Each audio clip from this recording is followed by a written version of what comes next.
Last class में हम लोग स्ट्रक्चर बनाना सीख रहे थे। काफ़ी इंटरप्शन के साथ हम लोगों की वो क्लास आगे बढ़ी, तो उसी का ये पार्ट 2 है। इसको सीख लेते हैं किस तरीके से इसके साथ काम करना है हम लोगों को। ठीक है, तो अब देखते हैं जैसे CO3 2 नेगेटिव का हम लोग स्ट्रक्चर कैसे बनाते हैं। तो पहले तो आपका सेंट्रल एटम कार्बन होगा, ये हम लोगों का डिसाइड हो चुका है। सेंट्रल एटम में वैलेंस इलेक्ट्रॉन कितने होंगे? आपके 4 होंगे, ये भी हमारा डिसाइड हो गया। अब हमें ये डिसाइड करना है कि ये जो ऊपर में -2 है, क्या ये -2 मुझे इस कार्बन को देना चाहिए? मतलब -2 देने का मतलब ये नहीं होता है कि 4 में से 2 माइनस कर दें। केमिस्ट्री है, बेसिक केमिस्ट्री 9वीं 10वीं की, कि -2 मतलब इलेक्ट्रॉन ऐड हो रहा है। क्या 4 में मुझे वो 2 इलेक्ट्रॉन डालने चाहिए कि नहीं डालने चाहिए? तो उसमें हम जवाब देंगे कि नहीं देने, क्योंकि वो माइनस ऑक्सीजन का है। अगर ऑक्सीजन के अलावा कोई दूसरा एलिमेंट होता तो बिल्कुल हम वो कार्बन में ऐड करवा देते फिर। तो अभी कार्बन के पास मात्र 4 वैलेंस इलेक्ट्रॉन है। ठीक है, तो ये हम लोगों ने 4 वैलेंस इलेक्ट्रॉन दे दिए। अच्छा, अब क्या होगा? अब आप लोगों के पास चीज़ें किस प्रकार से रहेंगी? अब आपके पास कुछ ऐसा रहेगा कि आपको उस कार्बन से बॉन्ड बनाने हैं। कैसे बॉन्ड बनाओगे? ठीक है, वो आप लोगों का बॉन्ड कुछ इस तरीके का रहेगा कि डबल बॉन्ड या तो सिंगल बॉन्ड। अब कई लोग तुक्का मारेंगे कि डबल, कई लोग सिंगल तुक्का मारेंगे कि सिंगल। तो यहाँ पर हम लोगों को चीज़ें किस तरीके से करनी है कि आप ये देखो कि निगेटिव पावर्स कितनी है। मात्र 2 निगेटिव पावर्स है, तो आपके जो 2 ऑक्सीजन है 3 में से, वो 2 ऑक्सीजन ऐसे ये वाले फॉर्मेट में रहेंगे, सिंगल बॉन्ड और उनके ऊपर माइनस। ठीक है, अच्छा, और बचे हुआ 1 इलेक्ट्रॉन, मतलब बचे हुए आपके 1 ऑक्सीजन का क्या? तो जो बचा हुआ 1 ऑक्सीजन है वो इन दोनों इलेक्ट्रॉन्स की मदद से डबल बॉन्ड बना लेगा। मेरा ये डबल बॉन्ड कुछ अच्छा हट्टा खट्टा बन गया है, खाते पीता बन गया है, तुम इसको अपना नॉर्मल बना लेना, बट ये कार्बोनेट का स्ट्रक्चर है। अब इसमें कुछ शैतानी खोपड़ियों को डाउट आएगा कि इसमें तो फिर आपने ऑक्सीजन के 2 बॉन्ड बनाने को बोला था, बट ऑक्सीजन ने तो 1 ही बॉन्ड बनाया, दूसरे बॉन्ड का क्या? तो देखो यहाँ O- है, यानी कि ज़रूर यहाँ पे कोई ना कोई पॉजिटिव स्पीशीज़ यहाँ पे अटैच रही होगी, जो कि फिलहाल वहाँ शो नहीं की जा रही है। ठीक है, अच्छा, इसी के बेसिस पे हम लोग अभी नेक्स्ट स्ट्रक्चर्स बनाते हैं। तो नेक्स्ट स्ट्रक्चर्स कैसे रहेंगे? आपके पास मान लेते हैं स्ट्रक्चर बनाने को कहा गया NO2Cl का, बराबर ये स्ट्रक्चर आपको ड्रॉ करना है। लेकिन एक बात याद रखना, जब भी तुम सेकेंड पीरियड के एलिमेंट्स के साथ डील कर रहे हो, तो सेकेंड पीरियड के एलिमेंट्स के साथ डील करते वक्त आपको ये चीज़ ध्यान में रखनी है कि सेकेंड पीरियड के जो एलिमेंट्स हैं वो 8 उनका जो सेंट्रल एटम होता है वो 8 इलेक्ट्रॉन से कम रख सकता है, एग्जैक्ट 8 इलेक्ट्रॉन भी रख सकता है, लेकिन कभी भी वो 8 इलेक्ट्रॉन से ज़्यादा नहीं रखेगा। ठीक है, ये गड़बड़ हो जाएगी अगर तुमने ऐसा किया तो याद रखना, व्हेनेवर, ठीक है, central atom is a second period element. ठीक है, जब भी आपका जो सेंट्रल एटम है अगर वो एक सेकेंड पीरियड का एलिमेंट रहा, तो then check number of electrons. ठीक है, अब नंबर ऑफ इलेक्ट्रॉन्स कभी भी क्या नहीं होने चाहिए, शुड नॉट एक्सीड 8। सिर्फ और सिर्फ ये रूल किसके लिए है? आप लोगों के सेकेंड पीरियड वालों के लिए। क्यों एक्सीड नहीं करना चाहिए? कोवैलेंसी में हम डिस्कस कर चुके हैं, बिकॉज इन कोवैलेंसी होता क्या है कि जो आपके सेकेंड पीरियड के एलिमेंट्स हैं वो कभी भी आप लोगों का क्या नहीं कर पाते हैं, एक्साइटेशन नहीं कर पाते। तो बिकॉज क्योंकि वो कभी एक्साइटेशन नहीं कर पाते, तो देयरफॉर उन लोगों के अंदर में कभी भी आपको मोर देन, यानी कि एक्सपैंडेड फॉर्म आपको उनका नहीं दिखेगा। ठीक, तो अभी ऐसे NO2Cl का स्ट्रक्चर तुम्हें बनाने को दिया जाए, कैसे बनाओगे? पहले तो ये डिसाइड कर लो बहुत ही प्यार से, सेंट्रल एटम किसको रखेंगे। लेट्स से आपने डिसाइड कर लिया कि सेंट्रल एटम यहाँ पे रहेगा नाइट्रोजन। ओके, ना तो यहाँ कोई प्लस है ना तो यहाँ कोई माइनस है। तो अब इसके साथ हमें क्या काम करना है? क्या यहाँ पे मुझको वैलेंस इलेक्ट्रॉन में कुछ ऐड करना है, कुछ सब्ट्रैक्ट करना है? कुछ भी नहीं। सादा सिंपल नाइट्रोजन में कितने इलेक्ट्रॉन्स होते हैं? आपके 5 वैलेंस इलेक्ट्रॉन्स होते हैं। तुम वहाँ पे लिखो कि 5 वैलेंस इलेक्ट्रॉन, ना तो उसमें किसी प्रकार की कोई एडिशन, ना तो उसमें किसी प्रकार की कोई सब्ट्रैक्शन। ओके, तो नाइट्रोजन आपका सेंट्रल है और उसके आजू बाजू में जो ऑक्सीजन और उसके आजू बाजू में क्लोरीन है, ये आपके बॉन्डेड एटम्स होंगे जो उसको सराउंड करके रखेंगे। तो अभी ऊपर पढ़े हुए रूल के अनुसार अगर मैं स्ट्रक्चर ड्रॉ करने बैठूँ तो नाइट्रोजन है, 5 बिंदियाँ मैंने इस प्रकार की बना दी। अब क्या होगा? मुझे बॉन्ड्स बनाने हैं। तो मैं ये तो जानती हूँ कि क्लोरीन सिंगल बॉन्ड बनाता है, लो ये मैंने सिंगल बॉन्ड बना दिया। अब बात आती है ऑक्सीजन की। ऑक्सीजन डबल बॉन्ड भी बना सकता है या फिर सिंगल बॉन्ड ओ नेगेटिव के फॉर्मेट में रह सकता है। अब यहाँ क्योंकि कोई नेगेटिव नहीं है तो ओ नेगेटिव सिंगल बॉन्ड बनाने का कोई सेंस ही नहीं बैठता, तो यहाँ डबल बॉन्ड बनाएंगे। डबल बॉन्ड के लिए कितने इलेक्ट्रॉन्स? 2, तो ये 2 यूज़ हो गए, यहाँ पे ये 2 यूज़ हो गए। हम सोचेंगे कि हमारा स्ट्रक्चर बन गया, लेकिन ये स्ट्रक्चर गलत है। क्यों गलत है? तुम इस सेंट्रल एटम में नंबर ऑफ इलेक्ट्रॉन्स काउंट करो, कितने हैं? 1 bond, 2 bond, 3 bond, 4 bond, 5 bond. यहाँ पे इसने टोटल 5 बॉन्ड बनाए हैं। 5 bond is equivalent to how many electrons? 10 electron, क्योंकि एक बॉन्ड में 2 इलेक्ट्रॉन होते हैं। तो इसमें सेंट्रल एटम जो कि सेकेंड पीरियड का है, सेकेंड पीरियड वाले कभी भी अपना नंबर ऑफ इलेक्ट्रॉन्स ऑक्टेट को एक्सपैंड नहीं करते, कभी भी ऑक्टेट को ये लोग क्या नहीं करते? एक्सपैंड नहीं करते। तो ये तो एक्सपेंशन हो गया, ये तो गलत हो गया, तो इसको ठीक कैसे करेंगे? इसमें से वो एक्सपेंशन क्यों हो रहा है? 5 बॉन्ड की वजह से। अगर सिर्फ 4 बॉन्ड होते, 4 बॉन्ड यानी कितने इलेक्ट्रॉन? 8, तो बड़ा अच्छा होता। तो इसीलिए हम वो एडजस्टमेंट करेंगे। कैसे करते हैं एडजस्टमेंट? सीखते हैं। जो आपको ये पाई बॉन्ड दिख रहा है दोनों तरफ में से, क्योंकि दोनों ही इक्विवेलेंट है, किसी एक पाई बॉन्ड को तोड़ो, उस पाई बॉन्ड में जो 2 इलेक्ट्रॉन्स है, पाई बॉन्ड मतलब ये वाला जो आपको एक बॉन्ड दिख रहा है डबल बॉन्ड, इसको आप तोड़ो, उसमें क्योंकि जो 2 इलेक्ट्रॉन्स है वो 2 इलेक्ट्रॉन इस ऑक्सीजन को दे डालो, ले रख ऑक्सीजन। तो इससे क्या हो जाएगा?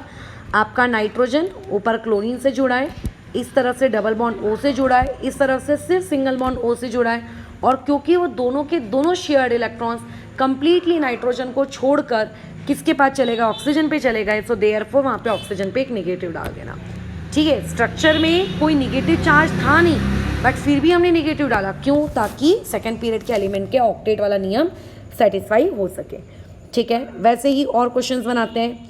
जैसे आपको NH2 नेगेटिव बनाना है, कैसे करोगे?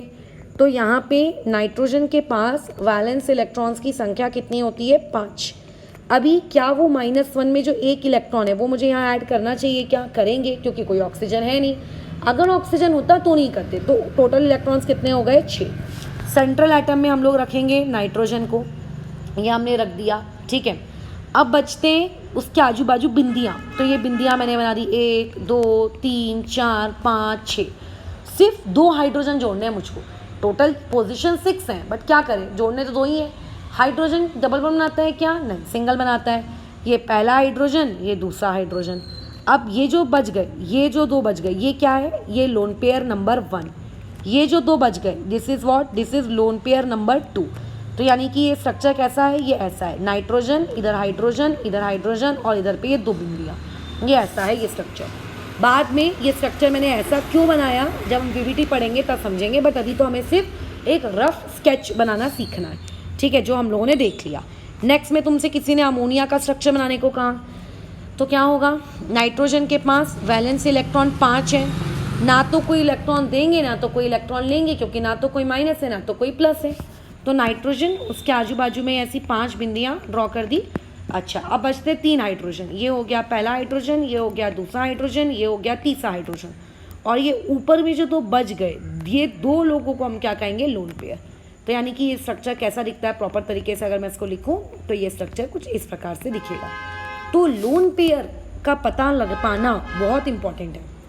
ठीक है, अभी इसी के बेसिस पे ये वाले क्वेश्चन तुम लोगों को होमवर्क में दिए जा रहे हैं। NO2 नेगेटिव बनाओ, NO3 नेगेटिव बनाओ। ठीक है, और इसका एक प्यारा सा PDF बनाकर मुझे भेज देना, ताकि मैं ये चीज़ चेक कर सकूं कि तुमने जो बनाया है वो सही बनाया है कि गलत बनाया है। ठीक है, तो ये वाला पार्ट तुम लोगों के होमवर्क में। अच्छा, अब आगे बढ़ते हैं नेक्स्ट वाले पार्ट में। याद रखना, सेकेंड पीरियड एलिमेंट मतलब खतरे की घंटी। खतरे की घंटी मतलब क्या? कि आपको पूरी सावधानी बरतनी है कि वहाँ पे उसके सेंट्रल एटम का 8 इलेक्ट्रॉन एग्जिट नहीं होना चाहिए। अब नाइट्रोजन से शिफ्ट होकर उसके बाजू के ग्रुप में जाते हैं। कौन आता है नाइट्रोजन के बाद? ऑक्सीजन। ऑक्सीजन के 2 बहुत ही फेमस स्ट्रक्चर्स हैं जो ऑलमोस्ट सभी को आते हैं। एक होता है H2 और H3 का होता है H3। ये दो स्ट्रक्चर बनाएंगे। ऑक्सीजन में O3 रहेंगे। O3 ओजोन पे तो इवन बेस पे क्वेश्चन में नहीं चुका है। आज के 2-3 साल पहले की बात है। वहाँ पे total number of loan pair, तो इसीलिए स्ट्रक्चर ड्रॉ करते हैं। यहाँ पे कोई प्लस नहीं है, कोई माइनस नहीं है। ऑक्सीजन के पास वैलेंस इलेक्ट्रॉन कितने होते हैं? ऑक्सीजन के पास वैलेंस इलेक्ट्रॉन कितने होते हैं? 6 ऑक्सीजन बनाएंगे, 6 बना देंगे, ये बना दी 6। एक बिंदी से हाइड्रोजन, दूसरी बिंदी से भी हाइड्रोजन, अच्छी हुई। These 2 bondies are known as lone pair. यानी कि ऑक्सीजन वाटर के केस में आप लोगों के पास 2 बॉन्ड पेयर होते हैं और 2 लोन पेयर होते हैं। H3O+, this is known as hydronium ion, ठीक है, this is known as hydronium ion, जो कि मैंने पिछली क्लास में कोऑर्डिनेट बॉन्ड में भी हाइड्रोनियम आयन बनाना सिखाया है, बराबर। लेकिन वहाँ पे बताया था कि 2 नॉर्मल कोवैलेंट बॉन्ड होते हैं और एक कोऑर्डिनेट बॉन्ड होता है, बराबर है। लेकिन जब हम लेविस डॉट स्ट्रक्चर पढ़ते हैं तो लेविस की दुनिया में कोई कोऑर्डिनेट बॉन्ड नहीं होता, सब बराबर कोवैलेंट बॉन्ड ही होते हैं, ठीक है। चलो आ जाओ, H3O+, ऑक्सीजन के पास वैलेंस इलेक्ट्रॉन कितने होते हैं? 6। तो ऑक्सीजन के पास वैलेंस इलेक्ट्रॉन तो 6 रहेंगे, लेकिन वहाँ पे पॉजिटिव साइन है, तो पॉजिटिव साइन की वजह से क्या होगा, आपको एक इलेक्ट्रॉन हटाना पड़ेगा, यानी कि आपके पास सिर्फ कितने इलेक्ट्रॉन रहेंगे? आपके पास 5 इलेक्ट्रॉन रहेंगे मात्र। और आपको ऑक्सीजन के आजू बाजू कितनी बिंदियाँ बनानी है? 5 बिंदियाँ बनानी है। तो ये चीज़ कैसी हो जाएगी? ऑक्सीजन, उसके आजू बाजू 5 बिंदियाँ, ठीक है। एक बिंदी से मैंने हाइड्रोजन कनेक्ट कर दिए, एक दूसरा हाइड्रोजन और एक तीसरा हाइड्रोजन। कितने बिंदियाँ बच गई? 2 बिंदियाँ बच गई। दैट 2 बिंदीज together are known as lone pair. तो हाइड्रोनियम में 3 बॉन्ड होते हैं और एक लोन पेयर होता है, ठीक है। ओजोन का स्ट्रक्चर बनाते हैं, this is known as what? Ozone, ठीक है। अच्छा, अब ये ओजोन कैसा दिखेगा आप लोगों का? देखो तीनों ही O है, तो उनमें से किसी को भी सेंट्रल ले लो, कोई फर्क नहीं पड़ेगा। मैंने एक को सेंट्रल लिया।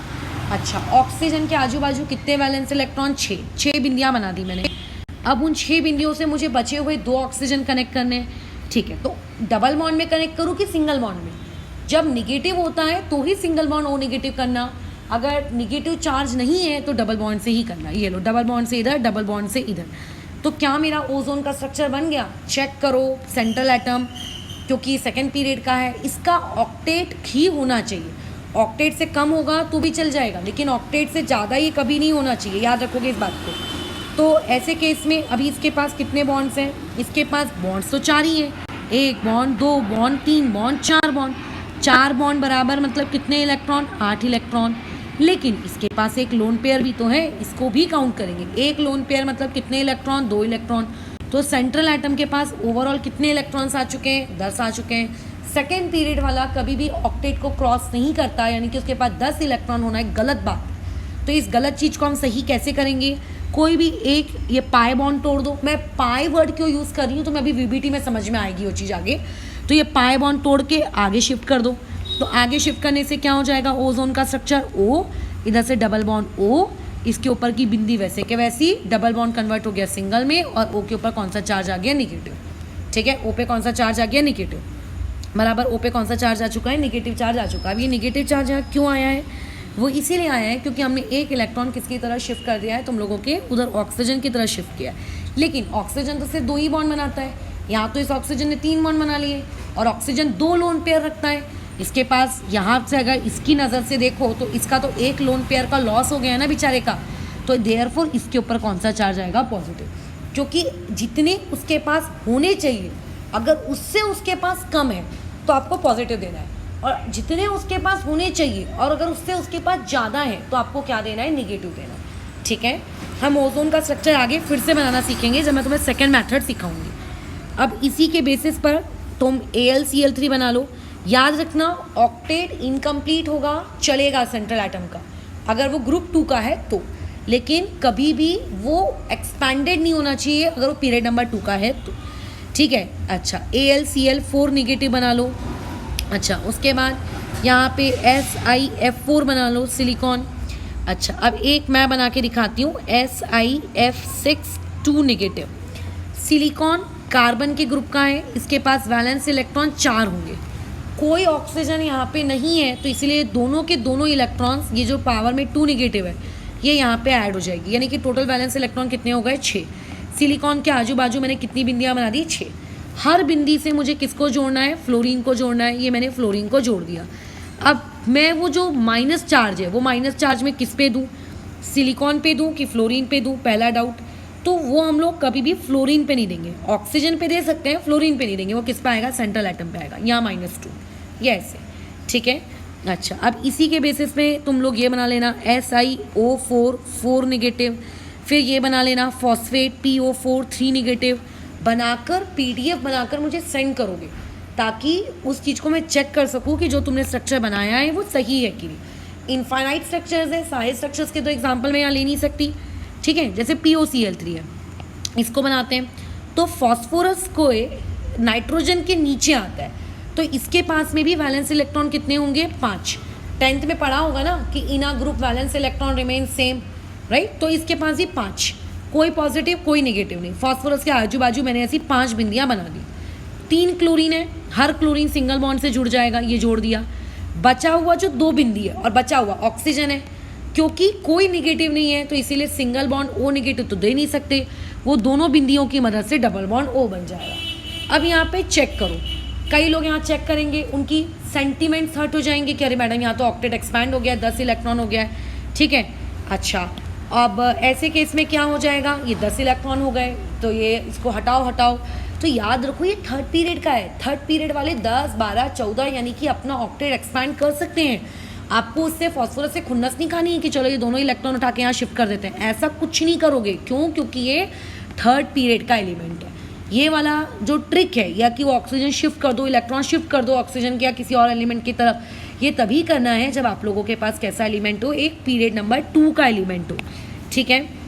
अब इसी के बेसिस पे तुम लोगों को कुछ स्ट्रक्चर्स और बना लेने हैं। एक मैंने बता दिया है, जैसे PH3 बनाओ, this is known as phosphine, बराबर, ये फॉस्फीन कहलाता है, ठीक है। उसके बाद बना लो PCl6 निगेटिव, फिर बना लो PCl5, उसके बाद बना लेते हैं PCl4 पॉजिटिव, उसके बाद बना लो PH4 पॉजिटिव, ठीक है। जैसे NH4 पॉजिटिव अमोनियम, वैसे ये क्या होगा? फॉस्फोनियम, ठीक है। वैसे ही तुम SO2 बना सकते हो, SO3 बना सकते हो, ये पूरा 10th का काम। अब आ जाते हैं हम लोग इसको बनाने में। आपको SO2Cl2 बनाना है, ठीक है, आपको SOCl2 बनाना है। बताओ कैसे बनाएंगे? सल्फर, कितने वैलेंस इलेक्ट्रॉन? 6, कोई पॉजिटिव कोई नेगेटिव नहीं। सल्फर बनाओ, आजू बाजू में टोटल कितनी बिंदियाँ डाल दो? 6। 2 क्लोरीन है, मतलब 2 क्लोरीन तो ऐसे सिंगल बॉन्ड से जुड़े हैं। 2 ऑक्सीजन है, क्योंकि कोई नेगेटिव नहीं है इसीलिए आपको डबल बॉन्ड ही बनाना पड़ेगा। ये पहला ऑक्सीजन डबल बॉन्ड के साथ, ये दूसरा ऑक्सीजन डबल बॉन्ड के साथ। चेक करो ऑक्टेट कितना है, तो यहाँ पे ऑक्टेट कितना है चेक करो। यहाँ पे ऑक्टेट कितना है, टोटल कितने बॉन्ड्स हैं? यहाँ पे टोटल 6 बॉन्ड्स हैं। 6 बॉन्ड मतलब कितना? 12 इलेक्ट्रॉन। और तुम्हें याद होगा जब हमने कोवैलेंसी वाला टॉपिक पढ़ा था, तो सल्फर कितने मैक्सिमम बॉन्ड्स बना सकता है? सल्फर मैक्सिमम 6 बॉन्ड्स बनाता है, तो सल्फर ने 6 बॉन्ड्स बनाए हैं, ख़त्म कहानी। बाजू में आ जाओ, SOCl2 क्या हो जाएगा? सल्फर। अच्छा, सल्फर के बाद क्या हो जाएगा? आप लोगों के पास 6 इलेक्ट्रॉन, 1 2 3 4 5 6, 2 क्लोरीन मैंने सिंगल बॉन्ड से जोड़ दिए। इस बार तो सिर्फ एक ही ऑक्सीजन है, तो एक ऑक्सीजन के लिए डबल बॉन्ड काफ़ी है। अब क्या ये स्ट्रक्चर सही है? हाँ सही है। क्यों सही है? क्योंकि यहाँ पर आप चेक करो, सल्फर की क्या मैक्सिमम कोवैलेंसी अचीव हुई है? थर्ड पीरियड वाले ऑक्टेट एक्सपैंड कर सकते हैं, बट इनकी हमेशा इच्छा होगी कि अपना ऑक्टेट मैक्सिमम तक लेकर जाए, ठीक है। हमेशा कहाँ तक लेकर जाए? मैक्सिमम तक, कभी भी ये मिनिमम नहीं रखेंगे। जैसे सल्फर 2 4 6 बॉन्ड बना सकता है ना, तो कभी भी सल्फर 4 बॉन्ड बना के खुद को सेटिस्फाई नहीं कर लेगा, हाँ ये मेरे 4 बॉन्ड बन गए बस रुक जाता है, ठीक है। वो कभी खुद को ऐसे सेटिस्फाई नहीं करेगा कि मेरे 4 बॉन्ड बन गए मैं रुक जाता हूँ, लोन पेयर दिखाने की क्या जरूरत है। मैक्सिमम कोवैलेंसी तक आपको उसकी डेस्टिनेशन तक उसको पहुँचाना है, मतलब पहुँचाना है। तो यहाँ पे 4 बॉन्ड दिख रहे हैं, यानी कि 8 इलेक्ट्रॉन, और एक लोन पेयर दिख रहा है, यानी कि टोटल कितने इलेक्ट्रॉन्स हो गए यहाँ पे आप लोगों के पास? आपके रुको, बॉन्ड तो 5 है, 5 बॉन्ड यानी कि 10 इलेक्ट्रॉन, और 2 लोन पेयर यानी कि 12 इलेक्ट्रॉन, तो ये भी एकदम बराबर है, ठीक है। तो इससे बस तुम्हें इतना याद रखना है कि इसकी कोवैलेंसी कितनी वगैरह वगैरह। और उसके बाद नेक्स्ट क्वेश्चन में आ जाते हैं हम लोग आप लोगों के पास। जैसे अगर तुम्हें बनाना है SO42 नेगेटिव, 10th स्टैंडर्ड का बहुत ही फेमस सल्फेट आयन, कैसे बनाएंगे? बीच में सल्फर है, अच्छा, और उसके बाद आपको 6 वैलेंट बिंदियाँ बनानी है। ये मैंने 6 बिंदियाँ बना दी। अब उसमें O मतलब निगेटिव पावर कितनी है? 2। अब 2 ऑक्सीजन तो ऐसे निगेटिव में लगा दो, बचे हुए 2 ऑक्सीजन्स के लिए क्या करो? डबल बॉन्ड क्रिएट कर दो। ये हम लोगों ने बना लिया, खत्म हमारा स्ट्रक्चर। क्या चेक करें, क्या सल्फर की मैक्सिमम कोवैलेंसी अचीव हुई है क्या? जो कि आपको करवानी ही है, ठीक है। बराबर, हमें करनी ही है। अच्छा, और उसके अलावा आपका जैसे यहाँ पे कितने बॉन्ड्स हैं, 1 2 3 4 5 6 यानी कि 12 इलेक्ट्रॉन्स। ठीक है, तो इसकी मैक्सिमम कोवैलेंसी सेटिस्फाइड है, ख़त्म, बन गया हमारा स्ट्रक्चर। अच्छा, नेक्स्ट में आ जाते हैं, SOF4 बना लोगे तुम लोग। इसी के बेसिस पे सल्फाइट आयन भी बना लेना, SO32 नेगेटिव। तो बहुत ही सिंपल है, बल्कि तुम्हें ऐसा लगेगा कि जो तुम्हें 10th में सिखाया गया था उससे ज़्यादा सिंपल तो ये है। तुम यही बोलोगे ना, अरे यार काश आप ये हमें 10th में ही सिखा देते। तुम ये सोचो भी, ऐसे बहुत सारे स्टूडेंट्स होंगे जो तुम 10th में सीख के बैठे, उनको वो भी नहीं आता होगा, वो तो अपना नॉर्मल रट्टा मार मार के निकले होंगे। तो ऐसे में जो चीज़ उस वक्त सिखा दी गई थी वो तुम्हारे 10th बोर्ड्स के रिस्पेक्ट में सिखाई गई थी कि अच्छा इतना तुम लोग उसमें बना लो, बल्कि उससे ज़्यादा ही बनाने को दिया था। लेकिन अभी तुम्हें शॉर्ट ट्रिक्स बता दी गई हैं। अब जैसे मान लेते हैं तुमसे बोला गया है BrF4 निगेटिव बनाना है। ब्रोमीन कितने इलेक्ट्रॉन रखता है अपने आखिरी वाले में, 7। तो हम 7 बिंदियाँ दे देते हैं, 1 2 3 4 5 6 7। अब इसके साथ मुझे 4 फ्लोरीन जोड़ना है, लेकिन ध्यान रखें नेगेटिव को तो मैंने ऐड किया ही नहीं। क्यों नेगेटिव ऐड करना पड़ेगा क्या? हाँ, जब जब ऑक्सीजन नहीं होगा तब तब आपको नेगेटिव ब्रोमीन के साथ ऐड करना पड़ेगा। तो 7 + 1 8, मतलब एक बिंदी और फ्लोरीन तो सिर्फ 4 है, तो एक फ्लोरीन, दूसरा फ्लोरीन, तीसरा फ्लोरीन और ये आपका चौथा फ्लोरीन। अब बचे हुए ये 2 कौन है? ये लोन पेयर है, यानी कि BrF4 नेगेटिव में टोटल 4 बॉन्ड्स होते हैं और 2 लोन पेयर होते हैं। कई बार आप लोगों को ऐसे क्वेश्चन आते हैं, देखो मेरी ना एक्चुअल में बैटरी अभी डेड होने वाली है, सिर्फ 1% के आसपास ही बची है। ठीक है, अब उसमें ये चीज़ कभी भी अटकेगी, कोशिश मैं यही करती हूँ कि काश ये ना अटके, बट क्या किया जा सकता है। ठीक है, तो मेरे को लगता है इसका पार्ट 3 भी जाएगा अभी, तो देखते हैं, कोई बात नहीं, बीच में अटक गया तो समझ जाना कि वो अपने आप स्टॉप हो गया है। तो इस तरीके से आपको क्वेश्चन पूछे जाते हैं कि आप बताइए कि बॉन्ड पेयर कितने हैं इस स्ट्रक्चर में, लोन पेयर कितने हैं। तो ये जो टेक्निक है, इस टेक्निक से आपको चीज़ों को आइडेंटिफाई करने में बहुत मदद मिलेगी। तो अभी मैं तुम्हें कुछ क्वेश्चंस की लिस्ट दे रही हूँ, वो तुम्हें बनानी है, उसका PDF बनाकर मुझे सेंड कर देना, मैं उसको चेक कर दूंगी कि जो तुमने बनाया है वो सही बनाया है कि नहीं। ठीक है, ये सारे क्वेश्चन है, ऊपर वाले क्वेश्चंस भी उसमें इंक्लूडेड रखोगे। ठीक है, अच्छा, अब एक और हम लोग ड्रॉ करके देख लेते हैं। जैसे क्वेश्चन बोला गया है IF6 पॉजिटिव बनाना है, तो आयोडीन के पास वैलेंस इलेक्ट्रॉन कितने होते हैं? 7, लेकिन यहाँ प्लस है, प्लस का मतलब इलेक्ट्रॉन हटाने का है। कितना हटाने का है? 1। तो 7 - 1 = कितना हो जाएगा? 6, बराबर। आयोडीन मैंने लिया, आजू बाजू सिर्फ कितनी बिंदियाँ बनेंगी? 6 बिंदियाँ। 6 बिंदियों में कौन अटैच्ड है? फ्लोरीन अटैच्ड है। ठीक है, जितनी बिंदियाँ हैं सारी बिंदियों में कौन अटैच्ड है? मेरा फ्लोरीन अटैच है। देखो बैटरी गई, अब एक्चुअल में मैं लिख भी नहीं पाऊंगी। ठीक है, तो 6 की 6 बिंदी हैं, 6 की 6 बिंदियों में कौन अटैच है? आपका फ्लोरीन अटैच्ड है, बराबर। तो ये तुम स्ट्रक्चर कंप्लीट कर लेना। अच्छा, अब उसके बाद हम लोग 2 मिनट का ब्रेक लेते हैं। इस चीज़ को या तो मैं वीडियो डालते वक्त एडिट कर दूंगी, बीच का जो टाइमिंग रहेगा, जितना टाइम हम ब्रेक ले रहे हैं, मैं नहीं चाहती कि ये चीज़ पार्ट 3 में जाए। अभी ये ख़त्म हो रहा है तो हो जान देते हैं। अभी 9:40 हो रहे हैं। ठीक है, मैं 5 मिनट का ब्रेक लेती हूँ, 5 मिनट में वो थोड़ा बहुत चार्ज हो जाएगा ताकि हम लोग इस चीज़ को कंटिन्यू कर सकें। ठीक है, 5 मिनट रुक जाते हैं।